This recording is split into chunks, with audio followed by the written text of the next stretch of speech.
Kalau roti yang satu ini rasa lokal dari Aceh, Fems. Namanya bolu boy alias bolu ikan. Cuma bentuknya aja yang seperti ikan. Kalau bahannya sama kayak membuat kue bolu pada umumnya. Cuma diperlukan telur, tepung, dan gula, Fems. Kelihatannya emang gampang, Fems. Pembuat bolu boy biasanya hanya orang tertentu saja. Soalnya mengaduk telurnya nggak pakai mixer, tapi masih manual dengan tangan.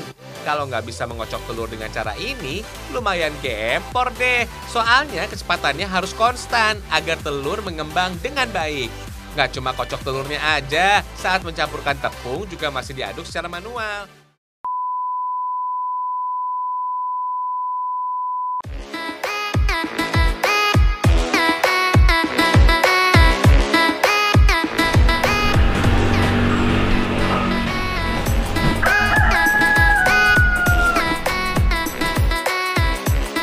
Kalau sudah jadi, tinggal tuang ke dalam cetakan berbentuk ikan.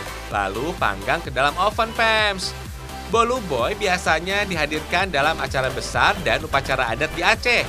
Sekarang udah bisa kok dinikmati sebagai teman ngopi atau ngeteh karena banyak dijual sebagai oleh-oleh, Fems.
Kenyataan tak ada keadilan di mana kebenaran.